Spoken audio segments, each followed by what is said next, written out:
Trailer loading. It's an absolute nightmare for some. Do you pull them on? Do you lead them on? Do you push them on? Do you whip them on? Do you encourage them with food? Or do we do it in a way that is a partnership and a confidence builder for the horse and the human? G'day, Tony Lander with you again. Today's subject is a really important subject. It's trailer loading. And look, I know so many people can do trailer loading so well, their horses are great, but there are still many people that do have some trouble with trailer loading, and it doesn't need to be. The thing is, it's about preparation and not waiting till you're late for the show, not waiting till you have to get your horse to a veterinarian. So the key is preparation. And last time we had to put the black on the trailer, we did not prepare because we didn't have the time. He got taken to one stable and then we got told a day and a half later he's got to get out. So we didn't have the time to prepare, and sometimes this happens, but it was cool. We got him on with a little bit of help of carrots.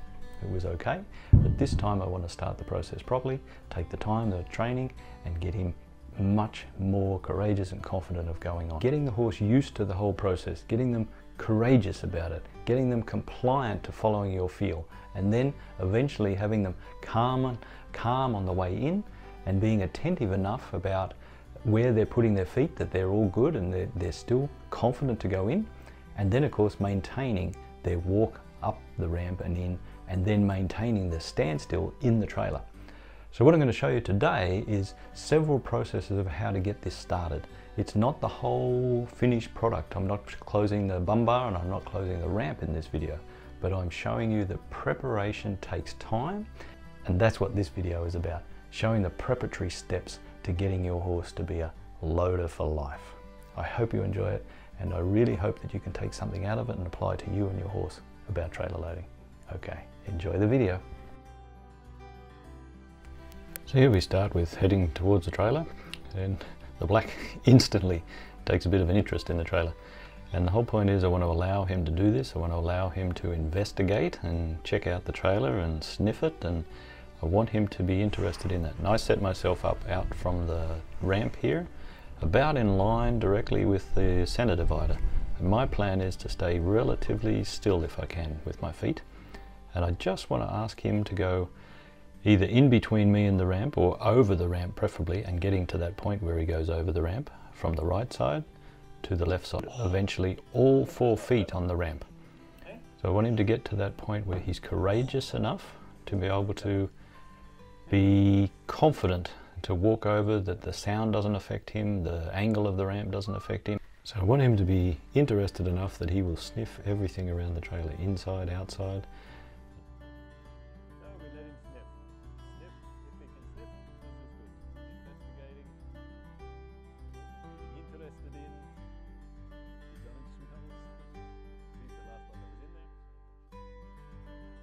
This is what we really want him to do. So as he builds this confidence, he gets more and more able to handle it. Yeah, he does his stallion thing in the Fleming and enjoying the smells. So I ask him, hey, maybe it's time to become a little more attentive and let's get going. And this is really nice, where he stands up on the ramp and just stands there and confident enough that he can take his steps and sniff again. But as he goes down this side here, you can see he gets a bit caught up with his foot on the ramp. So this is what I'm looking for, the change in this, where he uses his attentive and he pays attention to where his feet are going, what the ramp is, and then gets to that courageousness where it doesn't worry him to walk over, and he can place his feet in better positions for him and better positions for not getting hurt. And again, I take my time. This is not about forcing. This is really about taking the time that it takes so he can go backwards and forwards. This is approach and retreat, just to help with the courageousness. Allow him to do this. He's going to bump his head here, which is what they like to do when they're not paying attention again to what's around them.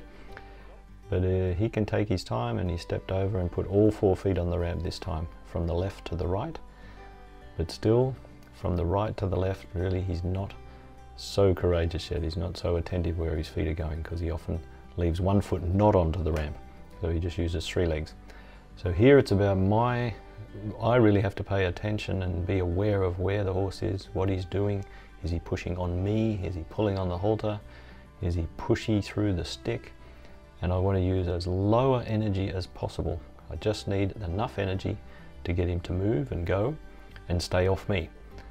So this is my main focus, is of course going across the ramp, but the focus is about me keeping personal space. So I have to be fully aware of what he's doing, where he's going. When he pulls back on the halter, I want to let him feel that it's not so comfy. When he pushes out to his right there, I want him to feel that it's not so comfy. But when he doesn't put pressure on and doesn't push on the halter, then it's really comfortable.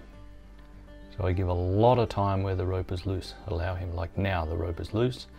If he stops and stands, this is perfect. He gets more courageous as he stands there longer. And then he pushed on me a little bit, so I touched him a bit with the stick, but didn't make a big deal of it. Right, there's a little technique. When you lose the rope, you can use the stick to pick it up again. Pretty handy. So here he starts to go past the trailer, and I just say with the feel on the rope, hey, you better go across here. And so each time the plan is that he doesn't cross the midline behind me. So I stopped him from going too far, and the plan is he goes across, relaxed, and then turns his hind quarter away, faces up, and then I change him for direction for the other way. And the techniques of changing hands and tools is one that needs to become slick and be able to do with great effect. So here at times you've also got to rearrange your ropes and know where it is. This is awareness as well. So because he went so well across the ramp, it's time to see if we can ask him to go inside the trailer. And again, it's just a slight feel on the rope for forwards and a little energy, and see what he does. So right here he's walking in. He's apprehensive. Oh, this was easy. And so he's apprehensively gone in, but he's gone in. So this is a good move so far. But right now there's no way that he is fixed. He's not fixed in the trailer. He's not emotionally good in there. He's not mentally good in there. He's physically in, but it's not a case of that he's fixed for trailer loading, that's for sure. Not where I want him to be. So test a little bit behind if the stick, if he feels it, what does he do? Is to test, does he panic and push back, or can he go forward again? And just a slight tap on the butt here says to him, hey, go forward. This is a really good response. But what the black is really good at doing is he's good at doing things the first time. Often does them pretty easy, pretty nice the first time. But then when you ask again, sometimes it becomes a bit of an issue for him. So we'll ask again now. He's thinking about taking off, going off to the side. And he went, oh, okay, maybe I should go in. So he gets 3/4 of the way in, and I touch again, just with some rhythmic energy behind, and he says, no, no. This is where he's testing the whole deal. So this is where we need patience, and we need to be calm, and even when he's rearing and pulling back, just allow this to happen and just maintain your composure, maintain your space and your place on the ramp, because we've got a long stick with a long string, and every time he comes forward he gets release, he gets relief, he gets comfort. So it's critical for us to have good timing, and of course the awareness is number one. And after the awareness comes the feel. We need to feel for the horse, give some empathy, allow him to know that he's in the right place, doing the right thing. That is by giving comfort. And don't keep pushing and pushing and pushing. So what we've got to do is, when he goes forward in the right direction, he gets the relief. If he comes back, allow him to come back, allow him to feel okay about this. And now I've said, well, because you've come back a couple of times, let's go now and make a little bit of uncomfort or discomfort out away from the trailer. So I want him to think about, or get the feeling that being away from the trailer is a bit more uncomfortable, not necessarily painful, but if he's compliant on the halter here and he just moves around, and then he's a little pushy here, but if he's compliant, I don't need to go up phases. I just need to cause his feet to move so it's more uncomfortable than being in the trailer. So he gets to this point eventually where he thinks, maybe it would be smarter or more comfortable if I stay in the trailer, a bit of feed in there. So I ask him again, and when he comes forward, he gets a relief, like here. And then, and more. And then I come up with the energy again. He says backwards, so I hold the feel, a bit of rhythmic energy with the stick until the forward happens, and then release. And And again, he pulls back, so I just maintain the feel on the rope and keep the stick going. So there's energy happening. Cause him to follow the direction that I want with the rope. So he pushes off to his left, he pushes off to his right, he gets stuck, standing still. So I increase the energy a little bit to cause some movement. And he goes off to his right, and I can increase the energy again, a little bit of movement when he gets stuck. And when he steps forward, he gets a slight release. When he steps forward onto the ramp, he'll get more release, like there. And the rope gets loose again, and loose again.